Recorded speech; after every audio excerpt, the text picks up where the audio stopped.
한번 따라합시다. 신앙의 흔적을 남기자. 오늘 본문 내용은 하나님께서 모세가 세상을 떠나고 난 뒤에 여호수아를 세우시죠.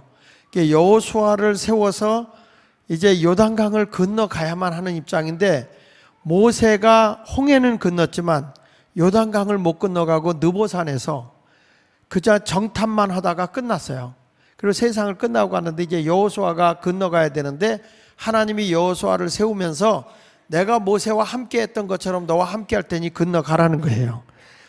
근데 여호수아는 하나님이 함께 한다는 걸 믿고 이제 요단강을 건너가게 되는데, 그때 여호수아가 제사장들에게 무슨 얘기를 하는 거니? 자, 이제 우리가 요단강을 건너갈 거다. 제사장들이 법궤를 메고 딱 건너갈 때 그때 물이 발목에까지밖에 안 찰 거야.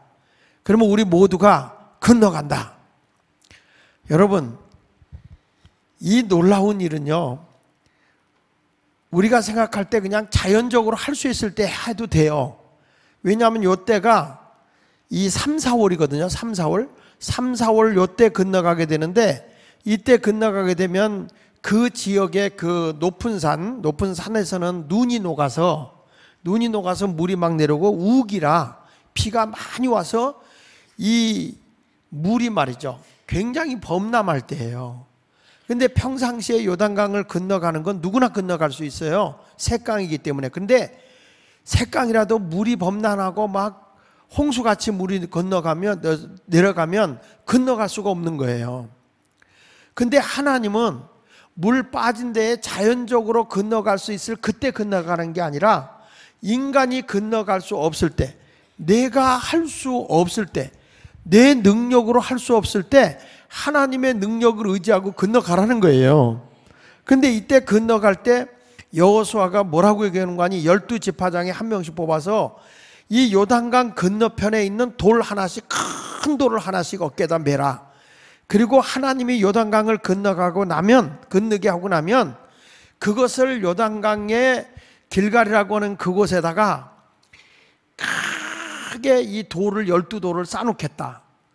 그러면 우리의 후손들이 와서 이게 뭡니까? 라고 물어보게 되면, 이 다음에 후손들이 이 요단강을 우리가 건너갈 수 없을 때 전능하신 하나님이 건너가게 해줬다는 하나님의 그 능력을 계속적으로 저들에게 입증시켜주고 전해줘라.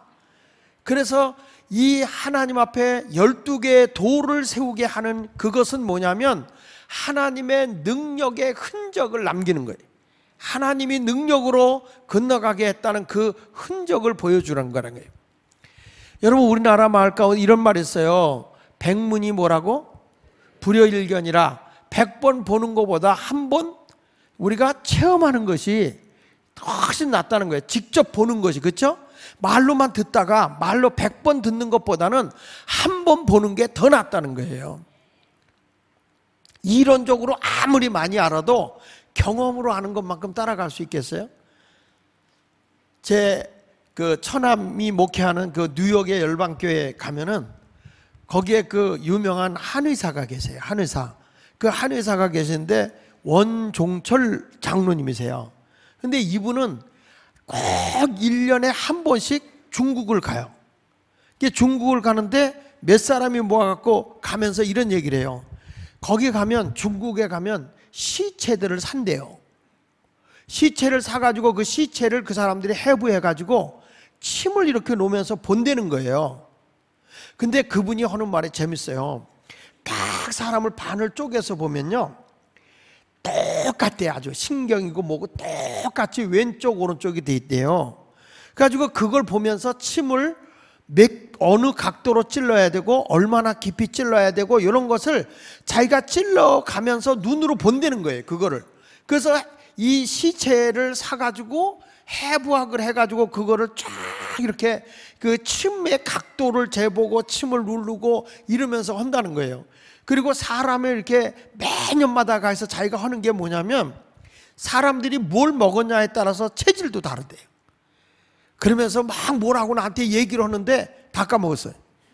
적는다고 그때 적는데 우리 집사람도 옆에 있었는데, 근데 이렇게 그분은 직접적으로 자기가 그냥 이론적으로 책을 보고 아는 것보다는 실질적으로 눈으로 사람의 인체를 해부해서 봤을 때 그 사람의 오는 사람들의 치료를 아주 잘 할 수 있다는 거예요. 사실 우리 의사들도 사람의 시신을 다 이렇게 잘라가지고 팔은 팔, 내과 보는 사람 내과, 외과 보는 사람 외과, 또 이 신경외과 보는 사람 신경외과, 이런 거를 다 그 분야를 해부해가지고 그 알코올로다가 사람의 시신을 기증하면 그걸 다 해부해가지고 다 본다는 거예요. 그래야 이 다음에 수술도 해보고, 창자 있는 사람 여기 올 때도 창자를 끄집어내서 수술도 해보고, 이런 걸 다 해봐야지.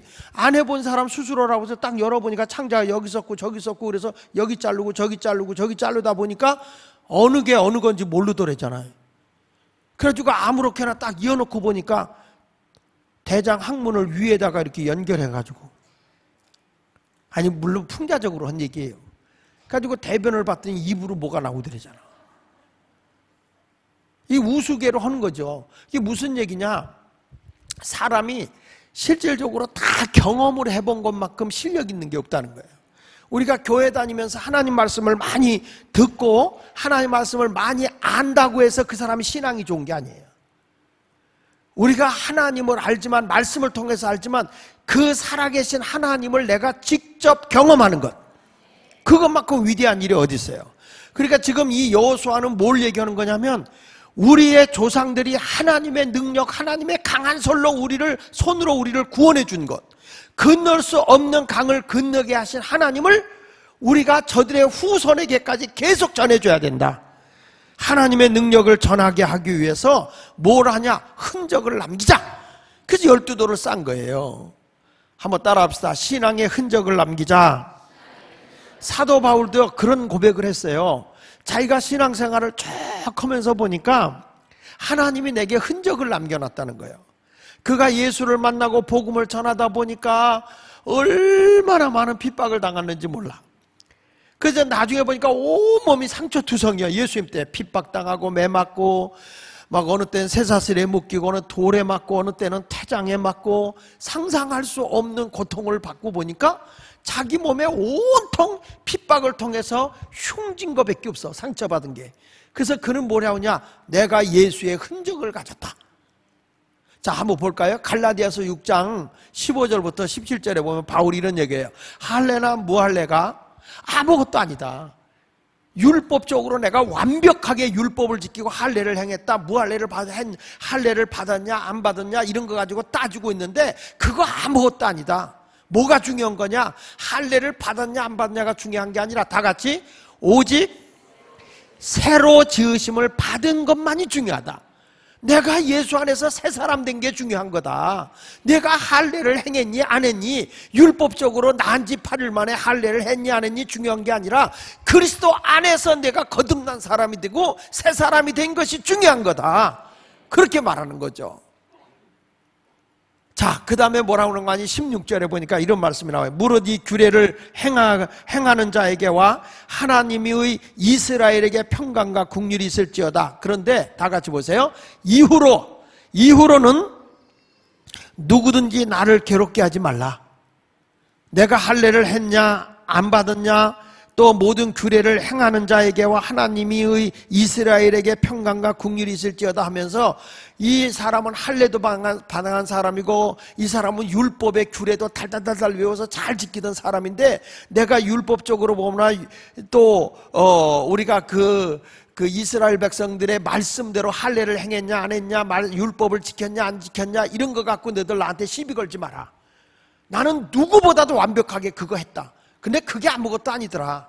내가 예수 안에서 새 사람 되는 게 중요한 것이고, 그러면서 이런 말이에요. 이후로 누구든지 나를 괴롭게 하지 말라. 다 같이 내가 내 몸에 뭘 지니고 있다?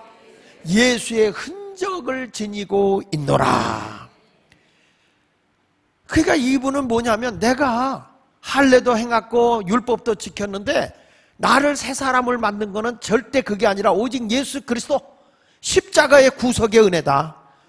그러니 율법적으로 나를 시비하지도 마라. 나는 내 몸에 가지고 있는 건 오직 메시아 대신 예수의 흔적을 가졌다. 그러면 도대체 사도 바울이 가진 예수의 흔적이 뭐냐? 그걸 보면 이런 거예요. 고린도후서 11장 23절로 25절까지 내용에 보면 이런 말씀이 나옵니다. 고린도후서 11장 23절 25절 시작. 그들이 그리스도의 일꾼이냐? 정신없는 말을 하거니와 나는 더욱 그러하도다. 내가 수고를 넘치도록 하고 어디도 갇히고 옥에도 갇히고 기도 더 많이 하고 또 매도 수없이 맞고 여러 번 죽을 뻔하였으니 유대인들에게 40에서 하나 감한 매를 5번 맞았으며 이건 죽기까지 맞은 거예요. 이 당시에 40대를 맞으면 사람이 죽었어요. 그러니까 40에 한 대를 감한 거니까 안 죽을 만큼 팬 거예요. 이건 때린 게 아니고 팼어 아주. 그 다음에 뭐라고 그랬어요? 3번 태장으로 맞고, 여러분 태장으로 맞으면 어떻게 되는지 아시죠? 살조각이 뭉들어지고 떠나가는 거예요. 그리고 3번 태장으로 맞고 그 다음에 뭐예요? 한 번 돌로 맞아갖고 죽어서 길거리에 버려졌어요. 돌이 날로 맞아가지고 죽어서 버렸는데 살아난 거예요. 그 다음에 3번 배 타고 가다 파선을 만나서 다 일주야를 깊은 바다에서 지냈다. 그러니까 이 바울이라고 하는 사람을 지금 저 정도 맞았으면 온몸이 상처투성이겠죠? 아닌 것 같아? 한번 맞아볼래? 응? 여러분 온몸이 상처투성인 거야. 그러니까 바울은 뭐냐? 내가 예수 만나서 내가 가지고 있는 이 흔적은 예수님을 전하는 것 때문에 맞은 흔적밖에 없다. 그래서 이 흔적이라는 단어가 뭐냐면 스티그마. 스티그마라는 것은 그 가축을 키우는 사람들이 소나 말이나 가축에다가 불루다가 이렇게 달고 가지고 쇠를 달고서 표시를 해놓는 거잖아요. 흔적을 남겨 인친다고 그러잖아요. 그 흔적이란 말이에요. 근데 이 시대는 뭐 짐승에게만 그런 게 아니란 말이에요. 그 흔적을 남긴 거니까 꽉 찍어가지고 그러니까 낙인을 찍는다고 그러지. 근데 그게 흔적이잖아요. 내 흔적을 남기는 거잖아요. 내 것이라는 흔적을. 이게 스티그마예요. 스티그마. 근데 그 스티그마는 내 것이다 라고 딱 찍어주는 건데 이 사람에게도 이걸 남겨요. 예를 들면 종으로 팔려갔어요. 근데 난 이 집에 그냥 종으로 있고 싶다. 그러면 종이 되면 항상 귀를 뚫어요. 귀를 뚫어. 그래서 흔적을 남기는 거예요. 그 옛날엔 병사들 포로로 끌려왔거나 노예로 잡아오면 도망을 가도 저건 노예였구나, 저건 포로였구나 알 수 있도록 몸에 표시를 해놨어요. 일본에 우리 그때 성지순례 가봤지만 순교지를 탐방하고 왔지만 일본에서는 예수 믿는 사람이 이렇게 붙들었다 도망가도 저거 예수 믿는 사람이구나 해가지고 금방 알 수 있도록 뭘 했냐면 귀를 자르고 코를 잘랐어요. 그래가지고 우리나라 사람들이 할머니들이 옛날에 그렇게 많이 한 거예요. 뭐 애들이 위험한 걸 만나면 뭐라 그러죠? 애비 그래요. 거기 손대지 말라고 할 때 애비 조심하라 그 말이에요. 애비. 그 애비가 원래는 일본 사람들이 하도 귀 자르고 코 자르니까 입이야. 이 귀하고 코 그거 잘린다는 거예요. 그러니까 이 일본 사람들이 예수 믿는 사람 잡아서 코오고 귀를 자르니까 도망가도 그건 흔적이 나타나 안 나타나요? 이 동네 질문 같지 않으면 대답을 하네. 다 잘라볼까? 다 흔적이 나타난단 말이에요. 근데 나중에는 일본 사람들이 얼마나 지독하냐면 예수 믿는 사람들이 부활을 믿잖아요. 그러니까 죽어도 다시 산다고 믿으니까 이 사람들은 머리를 잘라가지고 예수 믿는 사람 머리를 잘라가지고 한쪽은 저 멀리 산에다 묶고 몸뚱아리는 이쪽에다 하는 거예요. 그래가지고 거기 그 가보면은 머리만 묻은데 몸뚱아리만 묻은데 이게 다 따로 돼 있어요. 따로. 그래서 일본 놈들은 믿지 말라는 거예요. 무서워. 미안해요. 놈이라고 그래서. 근데 이 정도로 그 나쁜 거 설 때도 사람이 흔적을 남겼거든요. 근데 바울이라고 하는 사람은 지금 뭐냐? 나는 다른 흔적은 몰라도 예수님 때문에 복음 전하다 매 맞고 쇠사슬에 묶이고 태장에 맞고 돌에 맞아오고 온몸이 상처투성인데 나는 뭐냐? 그게 예수의 흔적이다. 그러니 누구든지 나한테 시비 걸지 마라. 이게 왜냐하면 이 사도들이 내가 뭐 진짜 사도다 뭐 아니다 그러니까 정신 빠진 소리 하지 말라 그 얘기예요. 정신 빠진 소리 하지 마라. 내가 정말 예수의 흔적을 가졌어. 예수를 위해서 이렇게 살아본 사람이 있냐 이 말이에요. 바울이. 우리가 어디를 가든지 예수의 흔적을 가지고 살아야 된다는 거예요. 할렐루야. 나는 우리 모든 성도들 어디 가도 나는 예수 믿는 흔적을 가진 사람이 됐으면 좋겠어요. 내가 지나가고 난 뒤에 예수의 흔적, 아름다운 흔적을 남기고 간다는 게 얼마나 귀해요. 근데 오늘 본문의 내용은 좀 새로운 각도예요. 바울은 예수 때문에 핍박을 당했던 상처를 예수의 흔적이라고 얘기를 했는데, 오늘 본문의 내용은 하나님의 능력으로 역사하신 걸 보여주는 흔적이에요. 그러니까 여러분, 우리가 신앙생활하면서 어떤 흔적을 가지고 살아야 되겠느냐 하는 건데, 오늘 이 말씀이 여러분 능력이 됐으면 좋겠어요. 여호수아 3장 17절에 보면 이런 말씀이 나옵니다. 여호와의 언약궤를 맨 제사장들은 요단 가운데 마른 땅이 굳게 섞어 그 모든 백성이 요단을 건너기를 마칠 때까지 모든 이스라엘은 그 마른 땅으로 건너갔더라.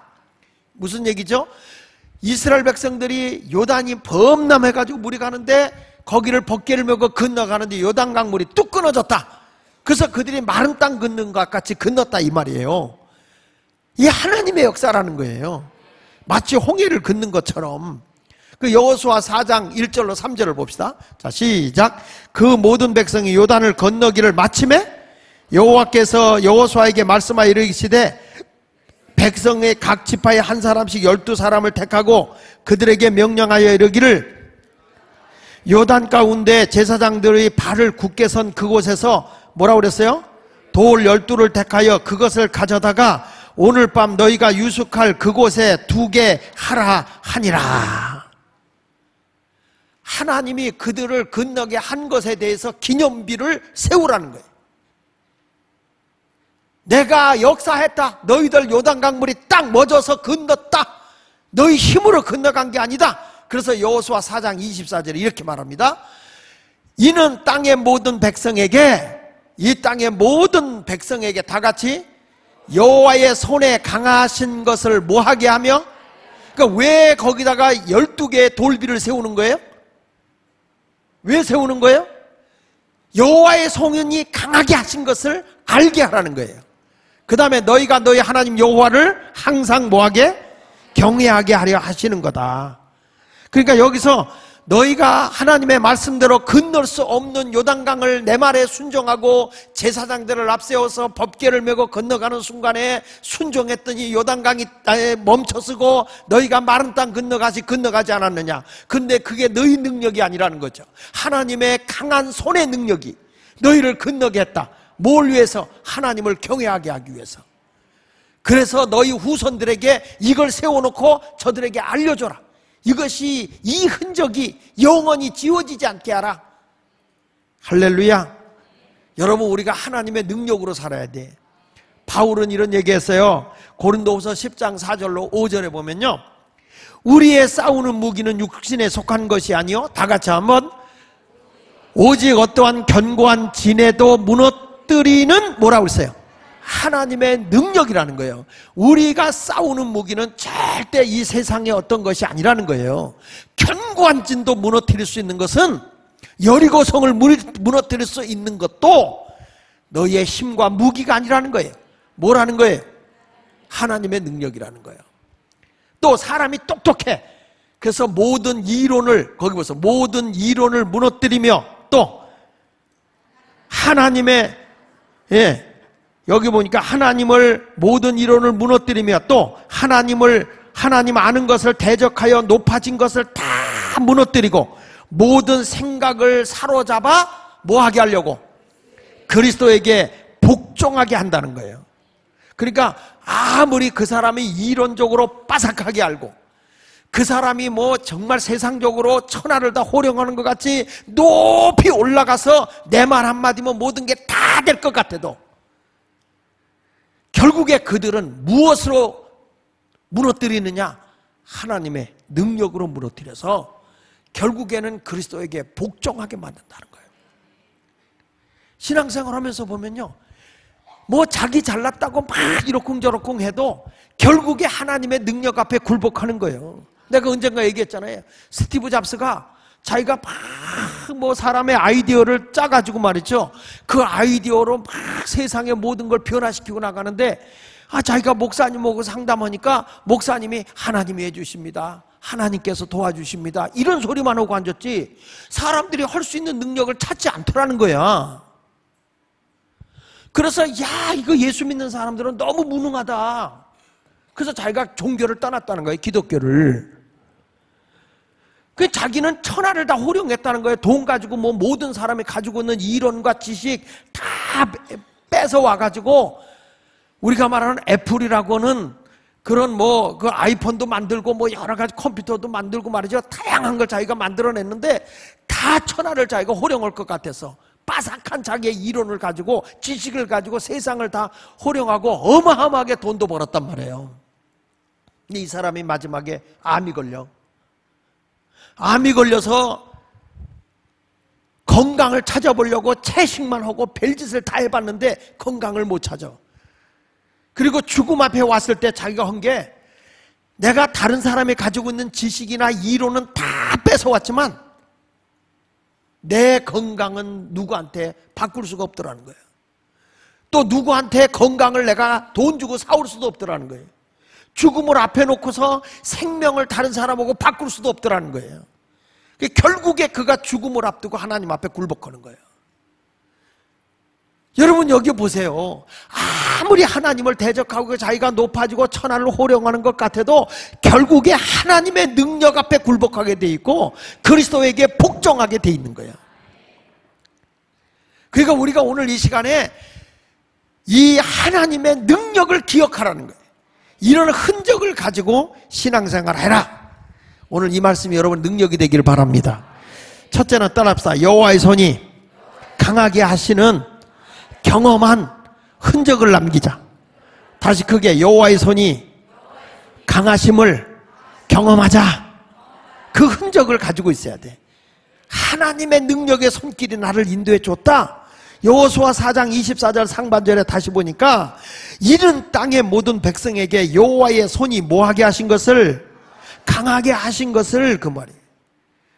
여러분 하나님은요 내가 아무리 모든 계획을 세워도 그것을 이루게 하시는 분은 하나님인데 하나님은 내가 있으라 그래서 있는 거고 내가 하나님을 찾으니까 하나님이 계신 게 아니에요. 어떤 분은 그러거든요. 사람이 하나님을 만들었다는 거예요. 자기 연약함이 하나님을 찾게끔 하나님을 만들었다는 거야. 근데 성경은 절대 그렇게 말하지 않거든요. 출애굽기 3장 14절에 뭐라고 말해요? 다 같이 읽어보세요. 시작.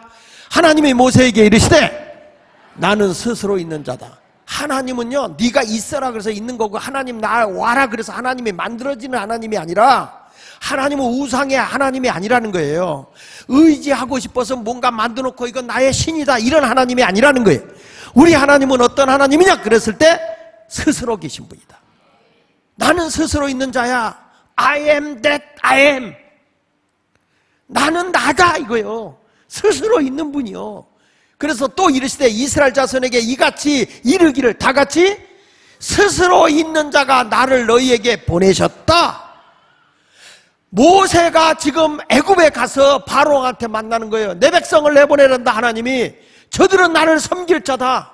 그렇게 하나님이 말씀하는데 이 하나님이 어떤 사람이냐 그랬더니 어떤 분이냐 할 때 스스로 계신 하나님이다.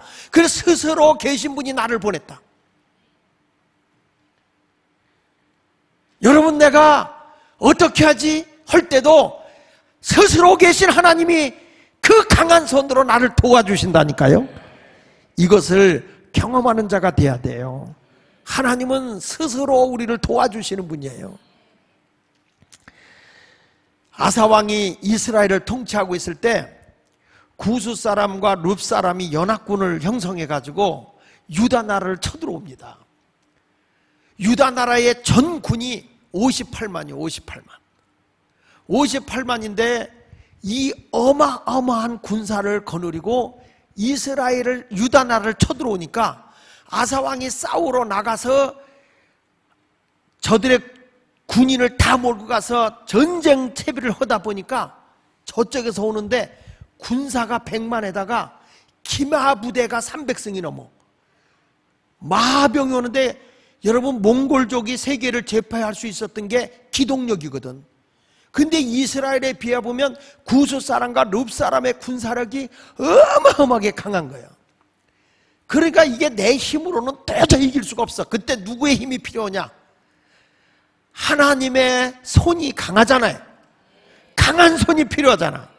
그때는 뭐냐? 하나님께 부르짖어 기도하는 거예요. 그래서 역대하 14장 11절부터 12절에 보면 아사왕이 이렇게 얘기합니다. 다 같이 시작.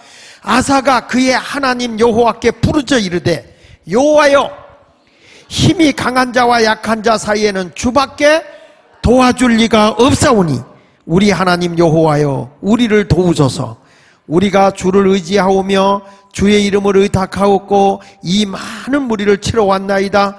여호와여, 주는 우리 하나님이시니오니 원하건대 사람이 주를 이기지 못하게 하옵소서 하였더니 그게 여호와께서 구스 사람들을 아사와 유다 사람들 앞에서 치시니 구스 사람들이 도망하는지라. 여기 잘 보세요. 누가 구스 사람들을 쳤다고? 여호와께서. 이 아사왕이 자기 군대를 가지고 싸워서 이긴 게 아니야. 아사왕은 군대 진을 다 갖춰놓고 그가 외친 것이 뭐냐면 힘이 강한 자와 약한 자 사이에서 도와줄 수 있는 밖에는 주님밖에 없습니다. 여호와여, 우리를 도와주소서. 우리가 주를 의지하고 이 자리에 왔나이다. 우리 힘으로는 저 100만이 넘고 기마부대가 막강한 저들을 이길 힘이 없습니다. 원하건대 사람이, 야, 멋있는 기도하는 거예요. 사람이 주를, 하나님을 이기지 못하게 하옵소서. 아사왕은 뭐라고 얘기하는 거예요? 우리의 군대 장관은 하나님이십니다. 우리가 싸우는 것이 아니라 하나님이 저 구스 사람과 룹 사람의 군대와 싸우는 것입니다. 저들이 하나님을 이기지 못함을 보여주십시오. 그랬더니 여호와께서 구스 사람들을 막 쳐버리고 그 앞에서 승리하게 하시니 구스 사람들과 룹 사람이 100만이 넘는 군사가 도망간 줄로 믿습니다. 할렐루야. 여러분, 이게 얼마나 멋있는 간증이야. 내 힘으로 할 수 없을 때 하나님의 능력을 힘입고 오면 되는 거예요. 우리들은 흔히 이런 얘기해. 모든 것이 준비되고 완벽하게 모든 것이 다 되어 있으면 모든 일을 한다, 이런 생각하는데 하나님을 의지하고 있는 사람은 주께서 이루심을 믿고 모험하고 나갑니다. 그러면 하나님이 도와주시는 거예요. 하나님이 행하시는 거예요. 내 힘으로 하는 게 아니라 전능하신 하나님을 의지하고 나가는 자에게 역사가 임하게 될 줄로 믿으시면 아멘 하십시오. 근데 나중에 아사왕이 신앙이 병들어. 그러니까 뭐 나중에 가서는 하나님을 의지하던 사람이 사람을 의지하고 자기 수단과 방법으로 막 살아가는 거야. 근데 어디냐면 북이스라엘이 유다 나라를 쳐들어와서 길목을 차단하니까 뭐란 거니, 저 아람 사람 베나다덱에, 아람의 왕 베나다덱에 전쟁 경비를 주면서 우리를 좀 도와달라. 그래가지고 이게 전쟁 경비 받고 싸워주니까 돈이 되잖아. 그래서 이스라엘 성을 쳤어요. 그래서 이 이스라엘의 왕이 돌아갔죠. 그때는 이긴 것 같아. 근데 그때 하나님의 종 하나니가 딱 아사왕한테 가서 뭐라 하는지 아십니까? 당신이 지난번에 구스 사람과 룹 사람들이 100만이 넘고 마병 300승을 거느리고 기마 부대가 왔을 때도 하나님을 의지하고 기도해서 이기지 않았습니까? 그런데 어떻게 하나님을 의지하지 않고 사람을 의지합니까? 눈 떠봐요. 여호와는요, 눈을 떠서 다 이 땅을 돌아본다는 거예요. 눈 떠보라고! 여호와는 온 땅을 눈 뜨고 돌아보시는 거가, 온 땅이 아니라 오늘 이 시간에 오신 여러분을 돌아보는데 이 자리에 와 앉아있는 걸 보는 게 아니야. 자, 역대하 16장 9절 보세요. 뭐라고 하나님가 얘기하는가? 시작. 여호와의 눈은 온 땅을 두루 감찰하사 전심으로 누구를 향하는 자? 하나님께 향하는 자들을 위하여 뭘 베푸신다? 내가 오직 하나님만 의지하고 하나님만을 바라보고 하나님만을 찾으면 그런 사람에게 뭘 베푸신다? 능력을 베푸신다는 거예요. 이 자리에 왔다고 하나님이 능력 주는 거 아니야. 전심으로. 나만 힘쓰고 있다 지금. 다시 전심으로 하나님의 능력을 사모하면서 기도하는 자에게 능력을 베푸신다. 근데 보세요, 이 일은 당신이 하나님을 찾지 않고 아람 왕 베나닷을 의지한 이 일은 왕이 망령되이 행하였은즉 이후부터 왕에게 뭐가 있을 것이다? 전쟁이 있을 것입니다. 여러분, 오늘 이 시간에 하나님이 눈을 뜨고 찾는 분 계셔. 눈을 뜨고 찾아보는 거예요. 오늘 이 자리에 철야기도 왔어도 하나님이 그냥 왔으니까 다 보는 게 아니라 눈을 보고 한 사람 한 사람 보면서 다 보고 계셔. 보는데 어떤 분을 찾고 있느냐? 하나님의 능력을 갈망하는 사람, 다시 말해서 전심으로 하나님께 기도하는 자, 그 사람을 보고 계셔. 그 사람. 삭개오가 뽕나무까지 올라가서 예수님 보기를 갈망하니까 그 많은 사람 가운데 삭개오를 보잖아. 삭개오를. 수많은 사람이 예수님을 쫓아가는데 바디메오가 다윗의 자손 예수여 나를 불쌍히 여겨주세요. 다시, 다윗의 자손 예수여 나를 불쌍히 여겨주세요. 옆에 있던 제자들과 바리새인들이 예수님 바빠? 너 같은 거지 소경 예수님이 만날 수 없어. 시끄러, 입 닥쳐. 그때 바디메오가 알았어 이러지 않아. 더 질러. 더. 내가 다윗의 자손 예수야 하면 여러분들은 나를 불쌍히 여겨주소서 이렇게 여러분이 외치는 거예요. 그러면 주님이 깜짝 놀라서 천국에서 이 시간에 본다. 이제 다시 한번. 이래도 좋은 사람은 10개 손가락 깎아 얼굴 파줘 다. 자, 다시 한번. 자, 다윗의 자손 예수여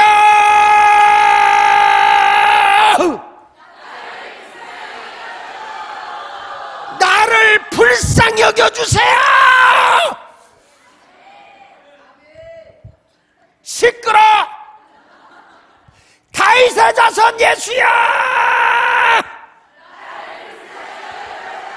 지금 예수님이 저기 계셔. 저기 안 들려 지금. 근데 자기는 눈 떠야 돼. 옆에서는 시끄럽다고 고막 터지겠다고 난리야. 그런데 바디메오는 전심으로 하나님을 찾는 거야. 우리 주님을 찾는 거예요. 다윗의 자손 예수야.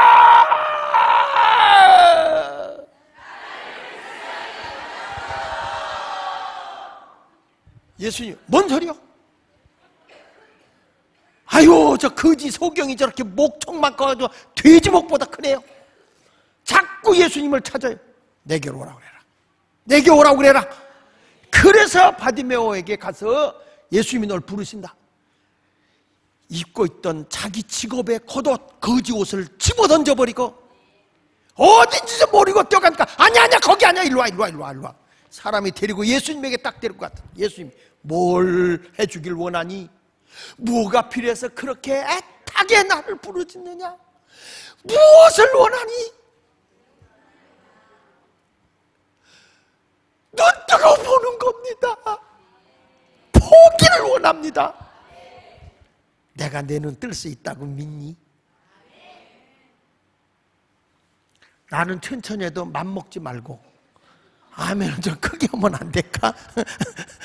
내가 내 눈을 능히 뜨게 할 수 있다고 믿니? 그때에 예수님이 깜짝 놀랐어. 바디메오가 아멘! 메시아입니다!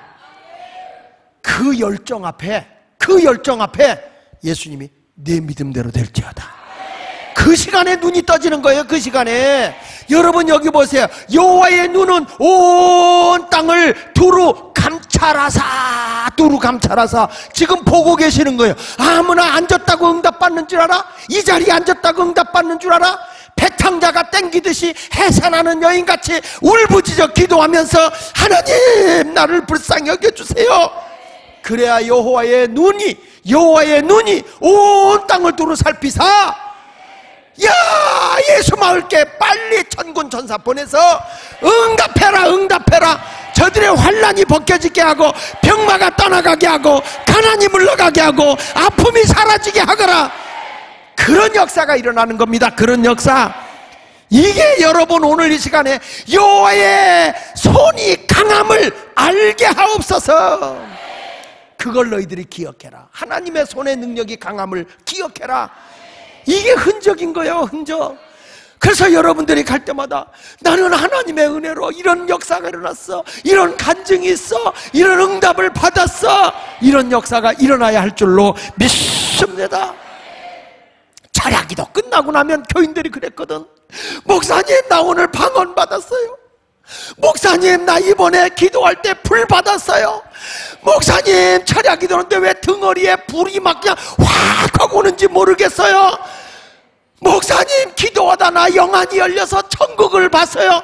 이 소리가 우리 교회에서 얼마나 많이 나왔는지 몰라. 근데 그 소리가 없어졌어. 그 주님이 지금 그래, 이 소리도 아닙니다. 그 소리도 아닙니다. 천국의 소리가 들려야 되는 거예요. 천국의 소리가. 이 심야기도에는 그런 역사가 임해야 된단 말이에요. 그래서 나는 여러분들이 철야기도 할 때마다 흔적을 가졌어, 간증을 가졌단 말이야. 살아계신 하나님을 만났단 말이야. 이런 고백이 터져오는 우리 목요 심야기도가 되면 안 될까요? 나는 이 말씀을 증거하고 싶어서 준비했어. 여호와의 손의 능력을 경험하게 해달라고. 전심으로 여호와를 찾고 찾으면 만나는 거예요. 만나는 거예요.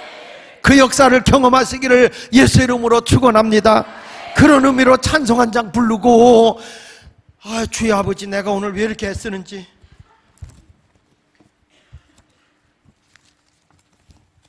(524장) 여러분의 길이 활짝 열렸으면 좋겠어. 갈 길을 밝혀 보이시니.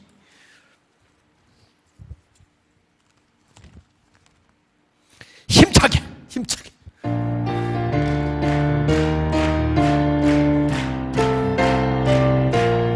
할렐루야. 갈 길을 밝히 보이시니 주 앞에 빨리 나갑시다. 우리를 찾는 구주 예수 주여 고도라 하시네. 할렐루야. 죄악 벗은 우리여 기뻐 뛰며 기뻐 뛰며 주를 보겠네. 하늘에 계신 주 예수를 영원히 섬기네. 우리를 오라 하시는 말, 우리를 오라 하시는 말 기쁘게 듣고 순종하세. 구주를 믿기 제재 말고 속속히 나가세. 죄악 벗은 우리여 기뻐 뛰며 기뻐 뛰며 주를 보겠네. 하늘에 계신 주 예수를 영원히 섬기네. 주 오늘 여기 계시오니 주여 기뻐서 주의 말씀 드세. 듣기도 하며 생각하니 참 들으시로다. 아멘. 죄악 벗은 우리 영혼을 주여 기뻐 뛰며 주를 보겠네. 하늘에 계신 주 예수 영원히 섬기리. 다시 한번 빠르게 갈 길을 밝히 보이시니 주 앞에 빨리 나갑시다. 우리를 찾는 구주 예수 오도라 하시네. 아멘. 죄악 벗은 우리 영혼 기뻐 뛰며 주를 보겠네. 하늘에 계신 주 예수를 영원히 섬기네. 우리를 오라 하시는 기쁘게 듣고 순종하세.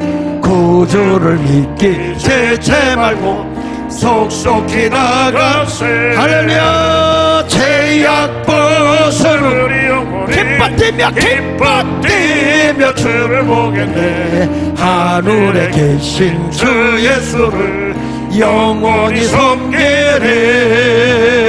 오늘 여기 계시오니 다 와서 주의 말씀 드세. 듣기도 하며 생각하니 참 진리 새로다. 아멘. 죄악 벗은 우리 영혼은 기뻐 뛰며 주를 보겠네. 하늘에 계신 주 예수를 영원히 섬기네. 할렐루야. 역대하 16장 9절 한번 봅시다. 역대하 16장 9절에 보니까 여호와의 눈은 다시 한번 온 땅을 두루 감찰하사 전심으로 자기를 찾는 자들에게 전심으로 자기에게 향하는 자들을 위하여 능력을 베푸신다. 오늘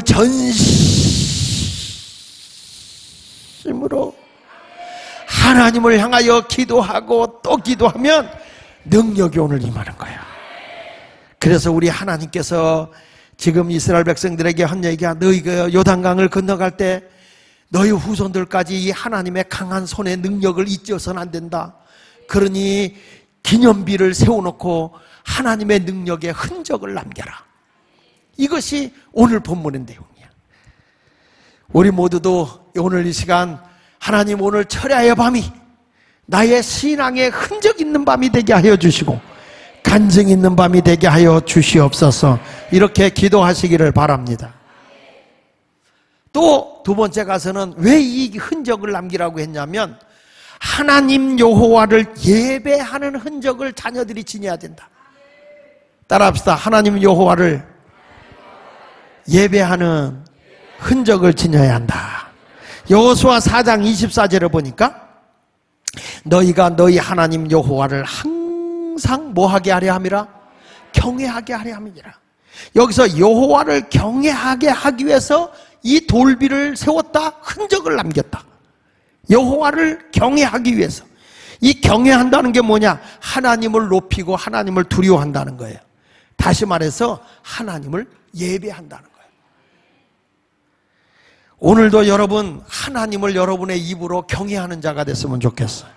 하나님을 경외한다는 말은 하나님을 예배한다는 건데 그분을 높이고 그분을 두려워한다는 거예요.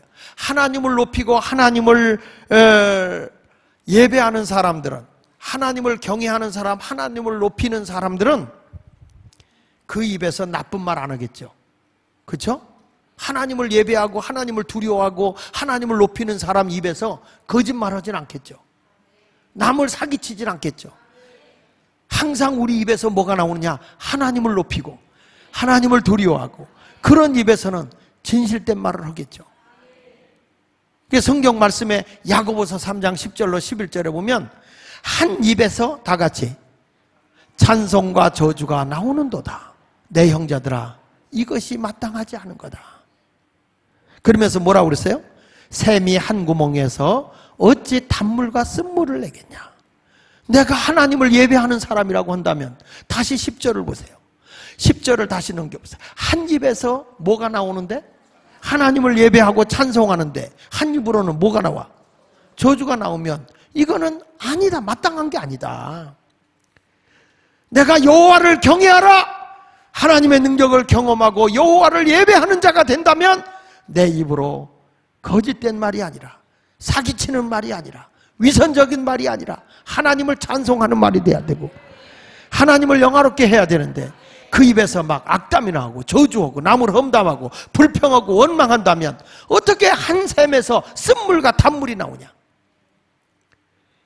그저 힘들고 어려워도 모든 영광 하나님께, 모든 영광 하나님께, 모든 영광 하나님께 나는 자유해.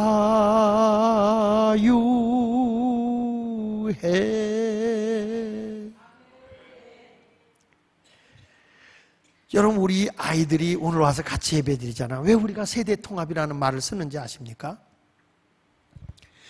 어른들의 신앙의 계보가 다 자녀들까지 흘러가야 되는데 우리 어렸을 때 예배를 드리면 항상 어머니 따라서 아버지 따라서 교회에 가서 같이 예배 드렸던 간증들을 해요. 근데 그게 남이 하는 게 아니라 우리 어른들이 다 다 내가 이 세대통합이라는 얘기하니까 요번에 가서도 우리가 세대통합 부흥하면서 세대통합한다 그랬더니 식사하고 있는 장로님들이 그 얘기를 하는 거예요. 그 교회도 장로님들이 아유 나도 어머니 아버지 따라서 그 전에 주일 예배 드리러 갔고 어머니 아버지가 부흥하는 데 가서 앉았는데 얼마나 오랫동안 기도하는지 갈 수도 없고 그래가지고 저요 엄마가 막 울면 같이 나도 울고 그랬다는 거예요. 근데 그 영적인 흐름이 자녀들까지 가. 근데 우리가 이렇게 우리가 예배 생활하고 은혜하는 생활하는 게 저들에게 싹 가야 되는데 그게 끊어졌었다고. 여러분 여호수아가 이렇게 하나님의 돌비를 세우고 엄청난 일을 했는데 가나안 땅에 들어가서 먹기 좋고 살기 좋아지니까 여호수아의 후세들이 하나님을 알지 못했다 그랬어. 한번 볼게요. 사사기 2장 10절 한번 봅시다. 사사기 2장 10절 한번 볼게요. 자 시작. 그 세대 사람도 다 그 세대 사람이 누구냐면 여호수아 세대. 여호수아 세대, 그러니까 광야를 지나서 요단강을 건너서 가나안 땅까지 들어왔던 그 세대들, 그 세대들의 사람도 다 그 조상들에게 돌아갔고, 그 다음에 그 후에 일어난 다른 세대는 여호와를 알지 못하며 여호와께서 이스라엘을 위하여 행하신 일도 알지 못했다. 요단강을 걷는 것도 하나님의 만나와 구름 기둥으로 인도한 것도 몰라. 반석에서 샘이 따온 것도 몰라. 가나안 땅에서 잘 먹고 잘 입고 잘 사는 거예요. 왜냐? 부모님들이 먹고 살만하니까 그들에게 신앙을 안 가르쳐줘. 다음 세대가 영적으로 이어가지 못해. 우리도 그렇잖아요. 부모님 때는 신앙생활 잘하는데 그 다음 자식들이 신앙생활 안 하는 집들, 다음 세대들 빨리 애들 이 금전에 모시고 나와. 끌고 나오지 말고 모시고 나와. 다음 세대들이 중요한 거예요. 하나님을 안 모시니까 다음 세대가, 자 보세요. 사사기 2장 13절에 시작. 곧 그들이 누굴 버리고 여호와를 버리고 바알과 아스다롯을 섬겼으므로 여호와께서 이스라엘에게 뭐하사?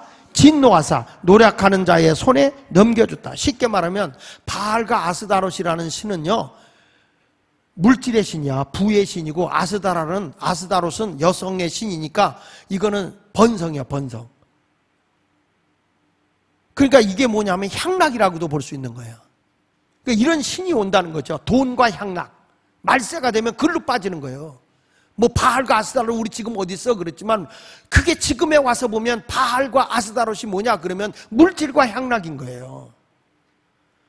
자, 그래서 거기 보니까 이들이 그것만 쫓는 거예요. 하나님을 안 쫓고. 그래서 여호와께서 이스라엘에게 진노하사 노력하는 자의 손에 넘겨줬다는 말은 김정은한테 넘겼다는 거야. 대한민국을. 아니면 다른 나라 이슬람 IS 테러 집단들 이런 데 넘겼다는 거예요. 자, 거기 보세요. 그들이 시작. 그들이 노략을 당하게 하시며 또 주위에 있는 모든 대적의 손에 팔아 넘기심에 그들이 다시는 대적을 당하지 못하면 연약하니까 이길 힘이 없어. 계속 그들이 어디로 가든지 여호와의 손이 그들에게 뭘 내렸어요? 잘 보세요. 하나님을 잃어버리니까 그 자손이 뭐가 돼? 재앙이 오는 거예요. 계속 하나님이 저들에게 재앙을 내리게 하는 거예요. 가는 데마다 의도터져. 맨날 끌려다녀. 직장도 없어. 이리저리 팔려다녀. 재앙이 계속되는 거예요. 우리 자녀들이 믿음 안에 굳게 쓰지 않으면요. 그 다음에 뭐라고 그랬어요? 곧 여호와께서 시작. 곧 여호와께서 말씀하신 것과 같고 여호와께서 그들에게 맹세하신 것과 같아서 그들의 뭐라고 그랬죠? 괴로움이 심하였더라. 우리 자녀들 잘 되기 원하시죠? 우리 자녀들 근심 걱정 없이 잘 살았으면 좋겠죠? 그러려면 어떤 사람이 되어야 되겠어요, 여러분? 아이들에게 하나님을 경외하게 해야 돼. 하나님을 예배하게 해야 돼. 왜 하나님이 여기다 돌비를 세우라고 그랬느냐? 왜 신앙에 흔적을 남겼느냐? 하나님이 너희를 역사했고 인도해 줬다는 것을 저들에게 흔적으로 남겨서 하나님을 섬기게 하라. 하나님을 예배하게 하라. 하나님을 찬양하게 하라. 그거 위해서 내가 이거 세운다는 거예요, 하나님께서. 우리 자녀들이 여기 왔을 때 여러분 우리의 공동체도 우리 예수마을교회 이 건물도 부모님이 남긴 신앙의 흔적이 돼야 돼. 그래서 아이들이 교회를 떠나지 않도록. 여러분 우리의 본분이 뭔지 아십니까? 전도서 12장 13절 14절에 보면 일의 결국을 다 들었다. 일의 마지막이 뭔지 우리는 알았다. 결론을 알았다. 그게 뭐냐? 하나님을 경외하고 그의 명령들을 지킬지어다. 이것이 크게 모든 사람의 본분이다. 이 전도서 12장 13절 14절 보니까 일의 결국이 뭐냐? 결론이 뭐냐? 너희가 일생을 살아가면서 결론을 내야 될 게 뭐냐? 그것은 하나님을 경외하고 그 명령을 지키는 거다. 이것이 사람의 본분인 거다. 할렐루야. 그래서 14절에 이런 말을 해요. 하나님은 모든 행위와 모든 은밀한 일을 선악간에 심판하는 거다. 왜 하나님에게 신앙의 흔적을 남겼느냐? 다른 것이 아닙니다. 하나님을 경외하라고 하는 겁니다. 하나님의 능력의 손을 기억하게 하는 것도 있고, 하나님을 우리는 그 능력을 경험한 사람들은 끊임없이 하나님을 예배하는 겁니다. 이런 신앙의 흔적을 자자손손에게 이어줘야 돼요. 그게 인간의 본분인 거예요. 할렐루야. 그 성경 말씀 시편 46편 10절에도 보면 이런 말씀이 나와요. 이르시기를 너희는 가만히 있어 내가 하나님 됨을 알지어다. 내가 문나라 중에서 높임을 받으리라. 모든 나라 중에 하나님이 스스로 높임을 받는다. 내가 세계 중에서 높임을 받으리라. 너희들이 힘쓰려고 할 것도 없다. 내가 하나님을 경외하면, 하나님을 예배하면, 하나님을 높여드리면, 하나님을 영화롭게 해드리면 스스로 높임받는 하나님이 너희를 높여준다는 거예요. 결론은 그거야. 신앙은 흔적이 있어야 된단 말이에요. 우리 부모님이 신앙생활 잘한다. 자식은 개발코요. 주님을 예배하지 않아. 신앙의 흔적이 없는 거예요. 우리 주님은 끊임없이 후손들에 대한 얘기를 하고 있어요. 끊임없이. 너 때에서 끝나서는 안 된다. 내 자손들의 신앙을 이어가야 된다. 그들이 하나님을 예배해야 된다. 그들이 하나님을 높여야 된다. 믿습니까? 성경을 보면 여호수아 3장 10절에 이런 말씀이 나와요. 자, 같이 읽어봅니다. 시작. 또 말하되 살아계신 하나님이 너희 가운데 계시사, 살아계신 하나님이 너희 가운데 계시사 가나안 족속, 헷 족속, 히위 족속, 브리스 족속, 기르가스 족속, 아모리 족속, 여보스 족속을 너희 앞에서 반드시 쫓아내실 줄을 이것으로써 너희가 알리라. 너희가 요단강을 건너갈 때 요단강이 멎어지는 걸 보고 마른 땅같이 건너가게 되는 것을 너희가 보면 아무리 가나안 족속이 지금 지배하고 있는 그 땅이라도 다 몰아내고 내가 너에게 줄 것이다. 이 성경이에요. 성경. 내 일을 누가 해주신다는 거예요? 하나님 아버지가 해주신다는 거예요. 하나님 아버지가. 오늘도 여러분 내 인생을 하나님께 맡기고 살아가는 자가 되시기를 바랍니다. 할렐루야.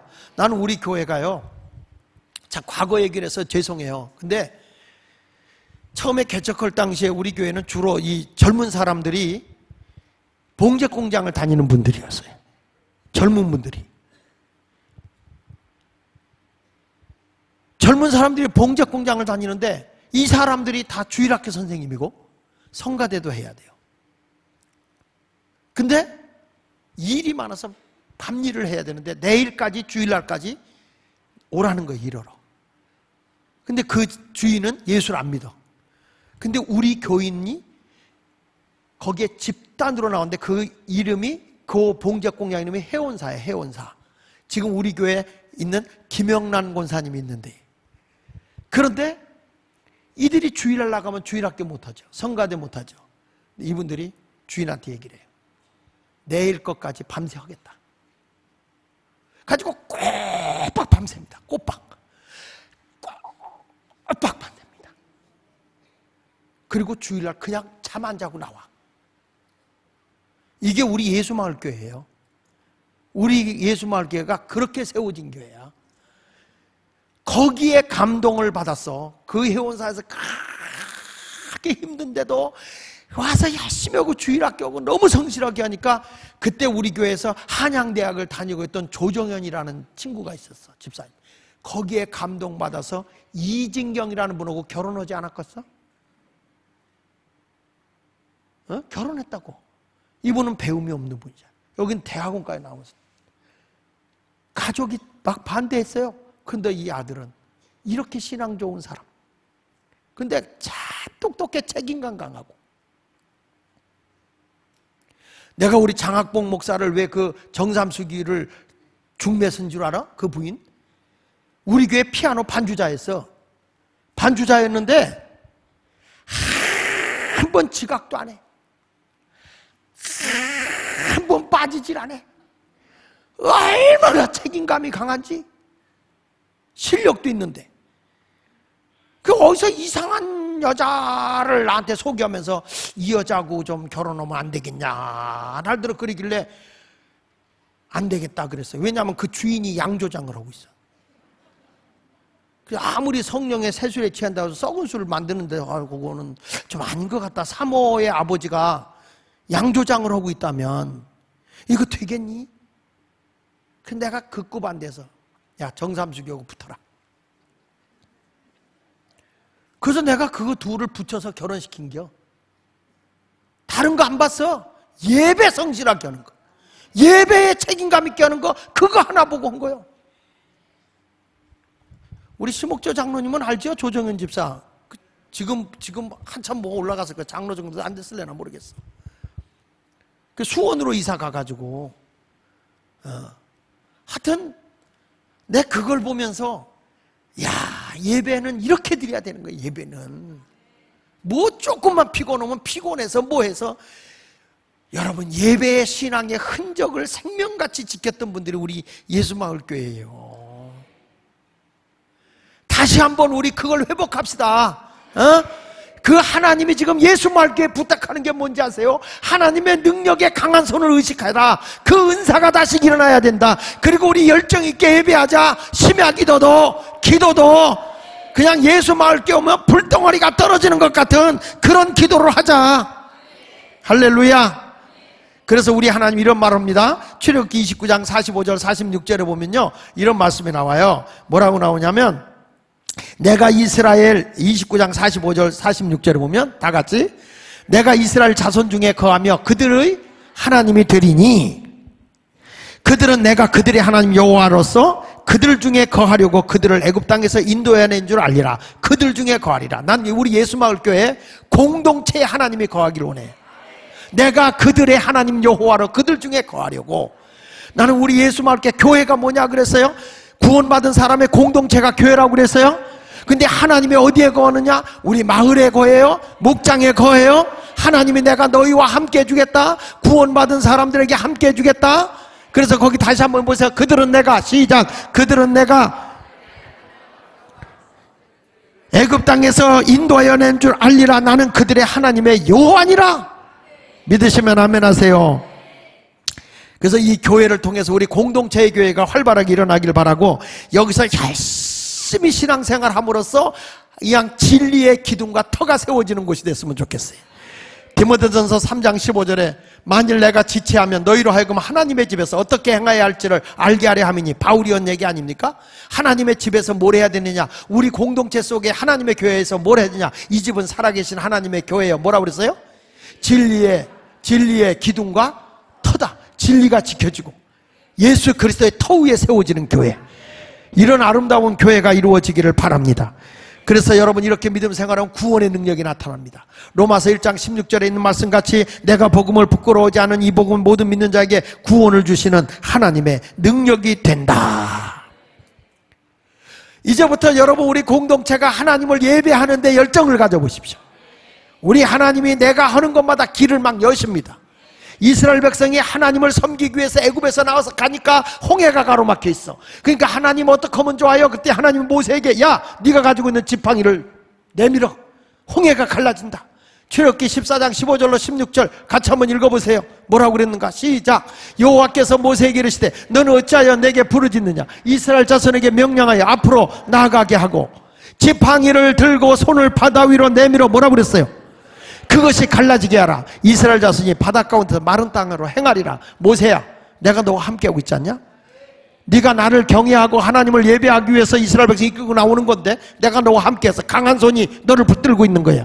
내 지팡이가 아니야. 내가 너 손을 붙들고 있는 거야. 지팡이를 내밀어라. 홍해를 쫙 갈라두는 거야.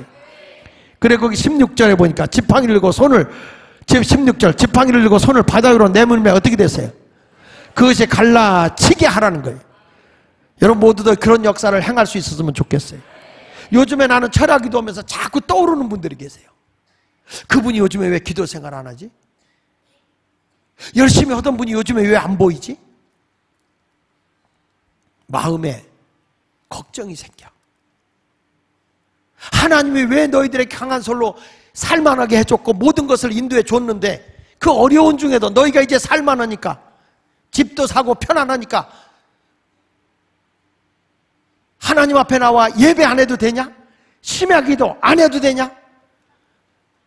강한 하나님의 능력의 손이 이게 끊어지면 안 되는데 더 하나님 앞에 열정을 가지고 나가야 된다는 거 아닙니까? 공동체에 가서 노는 데가 아니라 우리는 더 기도하고 성령의 능력이 나타나고 우리 공동체를 통해서 구원의 수가 날마다 나타나고 이런 하나님의 역사가 일어나는 교회가 예수마을교회가 되었으면 좋겠어요. 하나님의 강한 손이 우리 앞길을 열어주도록 기도하시기를 축원합니다. 여러분의 마을과 여러분의 목장에서 주님을 만나고 간증거리가 터져 나오기를 예수 이름으로 축원합니다. 그렇게 될 줄로 믿습니다. 우리 교회 때문에 지역이 바뀌어질 것이고 여러분의 삶의 터전이 확 변화될 줄 믿습니다. 오늘 하나님께서 우리에게 말씀합니다. 신앙의 흔적을 가져라. 다시 신앙의 흔적을 가져라. 아무개야, 내가 강한 손으로 너를 인도한다. 그리고 너를 통해서 내가 예배 받길 원한다. 섬김 받길 원한다. 너 그거 해라. 이제부터 내가 너를 연다. 너 가는 길 강한 손이 계속 역사해 준다. 그게 오늘 말씀이에요. 누구에게까지? 후손에게까지. 자자손손에게 그 역사가 임할 줄로 믿습니다. 우리의 은혜 받고 우리가 능력 받으면 그 대가 우리 자손들에게 다 임하게 될 걸 믿어요. 하나님의 큰 역사를 경험하기를 예수 이름으로 축원합니다. 축원합니다. 옆 사람하고 인사합시다. 신앙의 흔적을 가집시다. 오늘 철야 기도하고 갈 때는 응답 받았어, 방언 터졌어, 불 받았어, 능력 나타났어, 치유 받았어, 흔적을 짊어지고 가시기를 바랍니다. 아셨어요? 기도할 때 조용히 해야 돼? 부르짖어야 돼? 배창자가 땡기도록 한번 기도해봐요. 바디메오가 예수님을 찾는 심정으로 오늘 기도할 때 하나님의 역사가 임할 줄로 믿습니다. 그리고 여러분이 잘 되면 누굴 예배해야 돼?